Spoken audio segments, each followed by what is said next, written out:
오늘 우리에게 주시는 하나님 말씀은 시편 112편 1절부터 10절까지입니다. 시편 112편 1절부터 10절 말씀 우리 합독하도록 하겠습니다. 같이 읽을까요? 할렐루야, 여호와를 경외하며 그의 계명을 크게 즐거워하는 자는 복이 있도다. 그의 후손이 땅에서 강성하며 정직한 자들의 후손에게 복이 있으리로다. 부와 재물이 그의 집에 있으며 그의 공의가 영구히 서 있으리로다. 정직한 자들에게는 흑암 중에 빛이 일어나느니 그는 자비롭고 긍휼이 많으며 의로운 이로다. 은혜를 베풀며 구워주는 자는 잘 되나니 그 일을 정의로 행하리로다. 그는 영원히 흔들리지 아니하며 의인은 영원히 기억되리로다. 그는 흉한 소문을 두려워하지 아니하며 의뢰하고 그 마음을 굳게 정하였도다. 그의 마음이 견고하여 두려워하지 아니할 것이라. 그의 대적들이 받는 보응을 마침내 버리로다. 그가 재물을 흩어 빈궁한 자에게 주었으니 그의 의가 영구히 있고 그의 뿔이 영광 중에 들리리로다. 악인은 이를 보고 한탄하며 이를 갈면서 소멸되리니 악인들의 욕망은 사라지리로다. 아멘. 벌써 우리가 시편 112편까지 이렇게 달려왔습니다. 112편의 전체적인 주제는 하나님을 경외하고 하나님의 그 율법, 말씀을 지키는 사람들은 이러한 복을 받는다, 이렇게 적고 있어요. 그러면서 교훈시다. 사람들에게 이렇게 신앙생활을 해라. 그러면 하나님이 이러한 복을 주신다라고 하는 그런 교훈을 이 안에 담아놓고 있는 겁니다. 그래서 이 시편 112편은 초대교회, 신약으로 넘어오면서 초대교회 교부들이 있습니다. 교부가 누구냐면요, 예수님의 제자는 사도라고 얘기해요. 사도. 이 사도의 제자가 교부예요. 그러니까 이 교부는 예수님을 얼굴은 못 배웠어요. 그러나 그때 예수님의 제자의 제자 정도 이렇게 되는 사람들이니까 그래도 굉장히 영향력이 있는 그런 그리스도인들이었습니다. 이 교부들이 가장 좋아했던 성경이 시편 112편이에요. 이걸 늘 암송을 했어요. 중얼중얼 외우면서 다니고 했었던 시편입니다. 그리고 초대교회 때 박해를 성도들이 많이 받았거든요. 많이 죽었습니다. 그랬을 때 이 시편에 있는 말씀을 성도들에게 들려주고 또 이 말씀을 외우게 하고 이 말씀으로 힘을 얻게 하고 하는 이러한 용도로 많이 사용을 했다라고 하는 것입니다. 오늘 새벽에 나온 우리 성도님들도 이 112편을 우리가 좀 외웠으면 좋겠어요. 우리가 시편을 외워야 될 말씀들이 한 대략 몇 개 정도 있어요. 예를 들어서 시편 1편, 시편 23편, 그리고 이 말씀, 그리고 시편 128편, 이 정도 한 4-5개 정도 이렇게 외우면은 굉장히 좋습니다. 한번 좀 시도해보는 게 좋을 것 같다라는 생각입니다. 자, 1절로 가면서 이제 말씀을 제가 간단하게 이렇게 풀이를 좀 해드리겠습니다. 한번 같이 읽어봅시다. 할렐루야, 여호와를 경외하며 그의 계명을 크게 즐거워하는 자는 복이 있도다. 여호와를 경외한다, 그리고 계명을 크게 즐거워한다, 이렇게 나와요. 이런 사람은 복이 있다. 자, 먼저 복을 갖다가 제가 설명을 해드릴게요. 구약에서는 복 굉장히 많이 나옵니다. 이 복은 첫째는 땅의 복을 말해요. 우리가 생각하는 일반적인 그런 복이에요. 그걸 의미합니다. 이게 가장 우선되는 겁니다. 그래서 항상 하나님은 성도들에게 복을 주는데 땅의 복을 줘요. 아브라함에게도 내가 보이는 땅을 너에게 줄 것이다. 그리고 그 자손들 이삭에게도 그렇고 땅을 허락해 주십니다. 가는 곳에 지역의 땅을, 옥토를 이렇게 허락해 주시고 땅을 잘 되게 해 주시고 그의 농사를 지었더니 갑부가 되었더라, 소출이 많게 해주시고, 이게 우선적입니다. 구약적 개념이에요. 또 여러 가지가 있을 겁니다. 하여간 중요한 것만 보자고요. 신약으로 넘어오면서 복은 두 가지로다가 풀이가 돼요. 하나는 영적인 복을 의미해요. 그에 들어옵니다. 그래서 우리의 영혼이 잘 되는 것, 그리고 우리가 구원받은 것, 이게 이제 복입니다. 이게 큰 복이거든요. 그리고 건강한 것, 이런 쪽으로다가 복이 발전이 돼요. 그럼 구약에 있는 게 없어졌느냐? 그렇지는 않아요. 이것만 주장한다면은 신약으로 와서는 기복주의자가 돼버려요. 기복신앙이라는 것은 예수님도 필요 없고 하나님도 필요 없고 오로지 복만 받는다, 복 이렇게 다니는 사람들이에요. 그리고 늘 그렇게 가르치는 교회가 있단 말입니다. 그러면은 가르침을 받는 성도들은 좋아요. 왜? 복 받으라고 하니까. 그러니까 이렇게 하면 자녀가 잘 되고 복 받는다, 모든 초점이 거기에 맞춰져 있거든요. 그럼 성도들을 움직여 나가기에는 좋아요. 그런데 결국에는 오래 가지는 못해요. 왜요?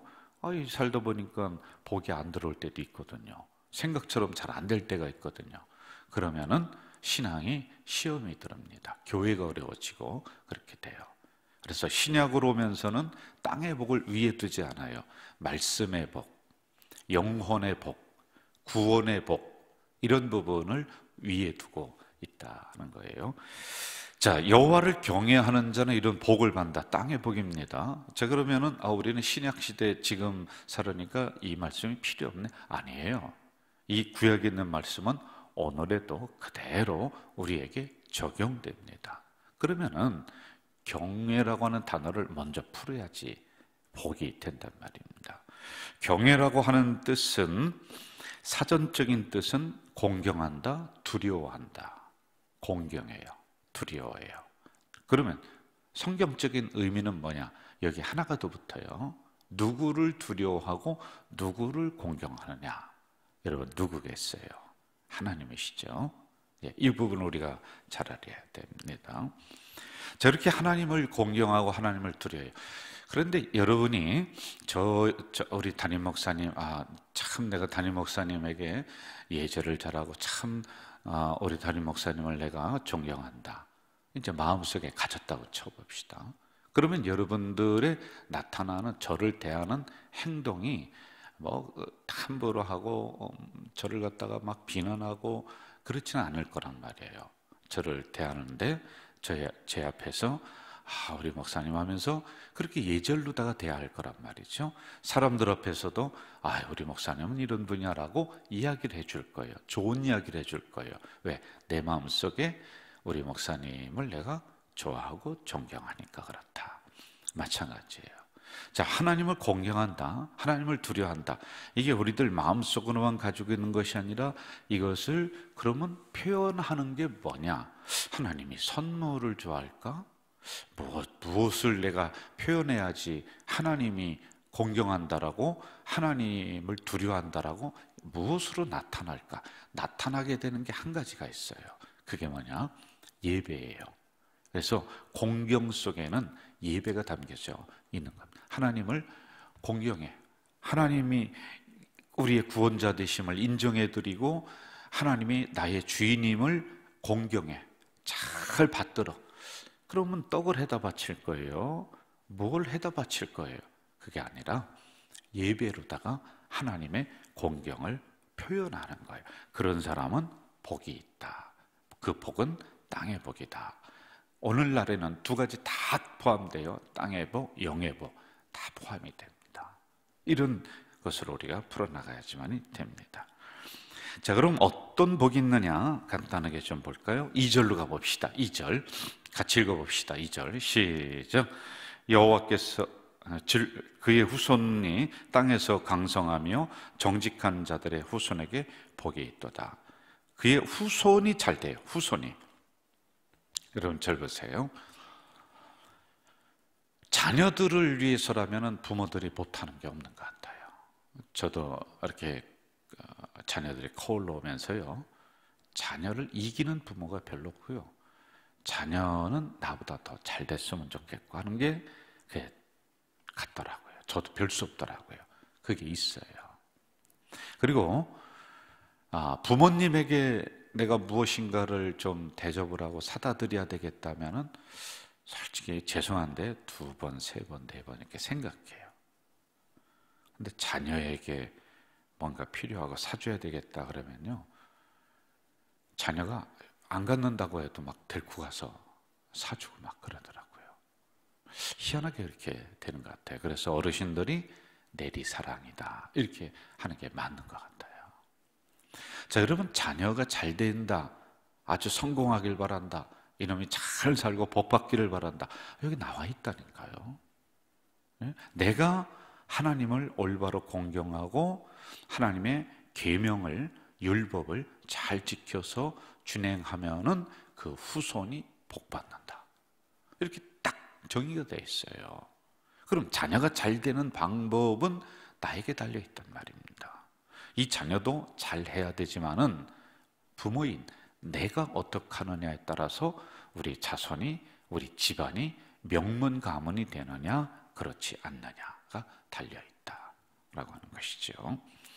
저는 우리 가족 공동체 식구들이 가문 가정이 다 믿음의 명가가 되시기를 주 이름으로 축원합니다. 자, 2번째 또 어떤 복을 받느냐면은 2절 또 봅시다. 정직한 자들의 후손에게 복이 있도다. 정직한 자의 자손이 복을 받는다. 여기는 다 자손에 대한 부분들입니다. 정직한 자의 자손. 자, 그럼 하나님을 경외하고 또 그의 율법을 잘 즐거이 지키고 또 정직하고, 그런데 여러분 그게 아니라 이 앞에 있는 대주제가 하나님을 올바로 예배드려라, 하나님의 말씀을 즐거워하라 라고 하는 사람은 당연히 정직하게 살아갈 수밖에 없습니다. 그 자손이 잘 되는 거예요. 속이는 인생이 아니다 라고 하는 것입니다. 여러분, 앞으로는 뒤에서 뭐 이렇게 서로 집어주고 와이로 뭐 주고 그러면서 일이 속이면서 되는 그런 세상은 점점점 없어집니다.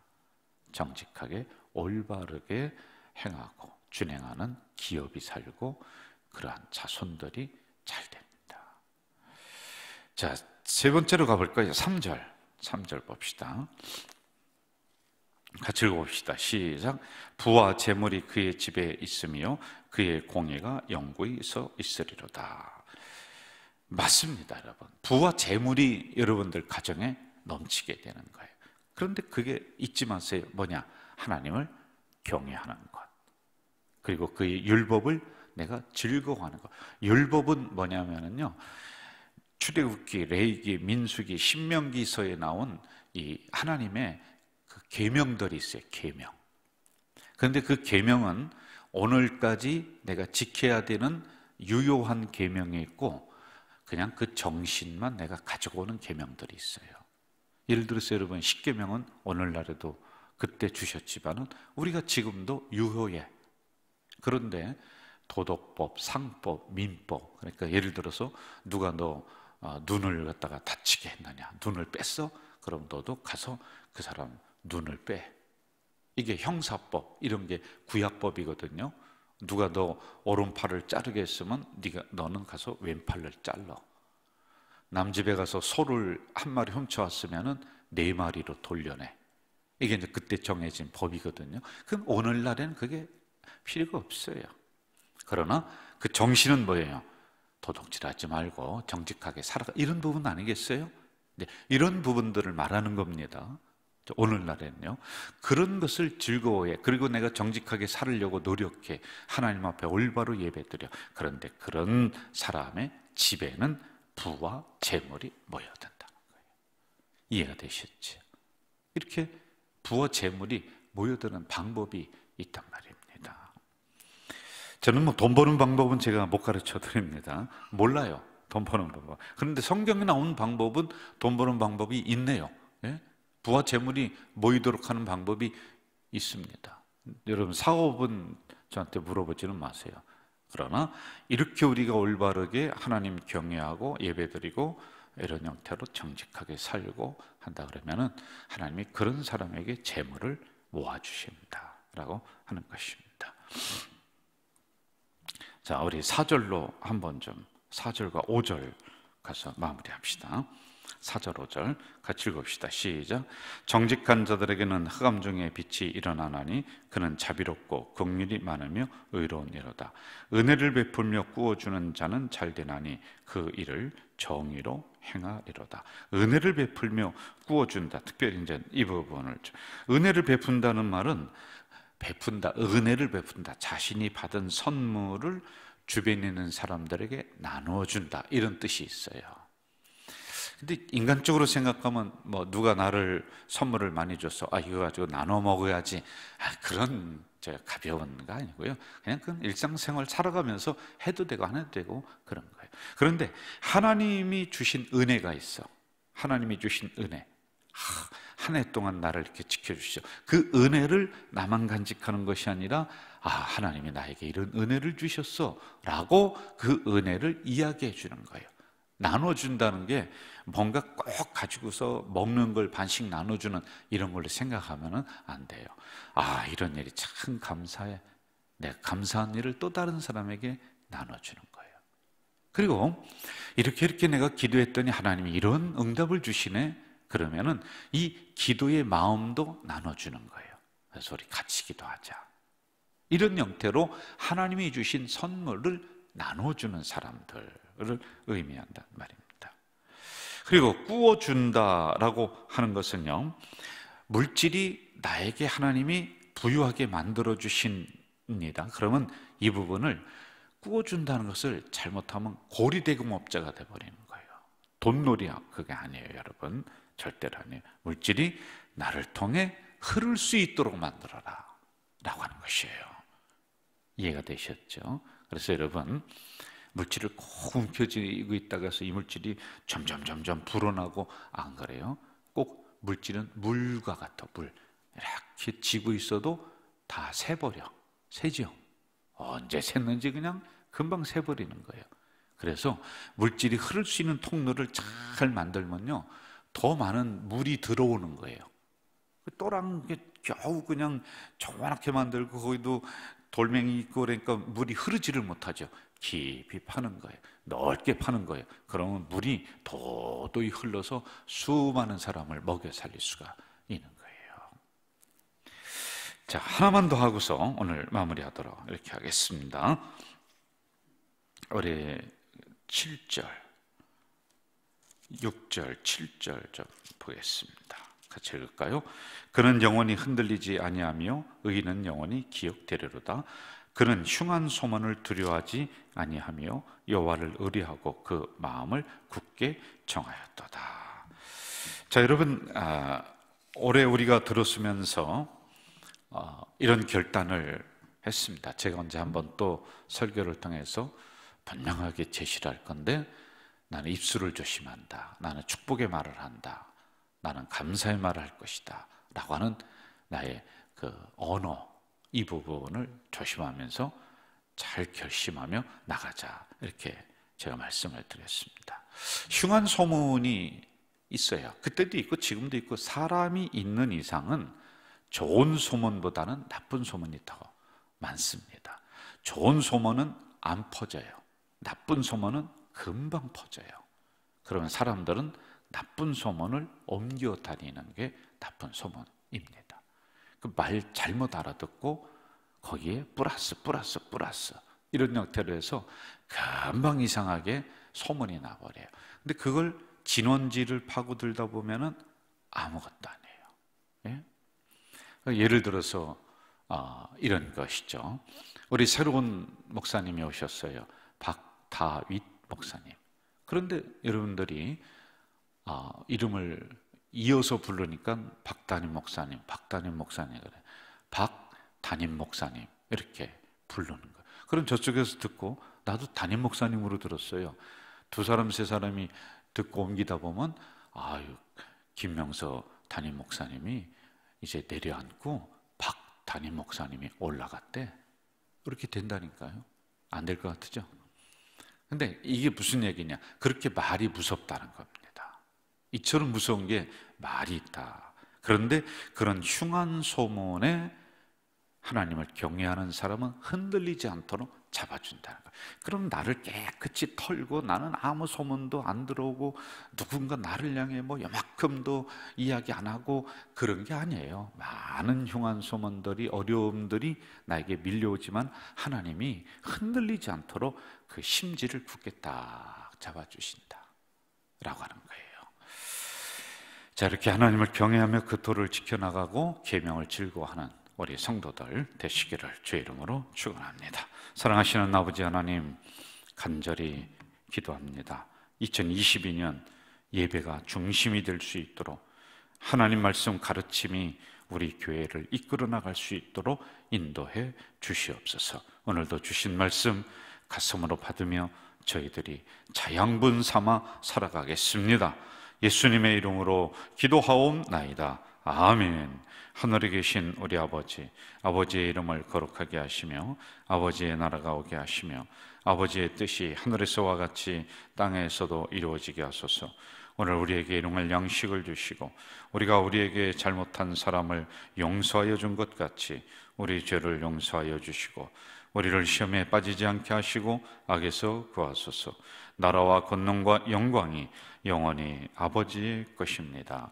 아멘.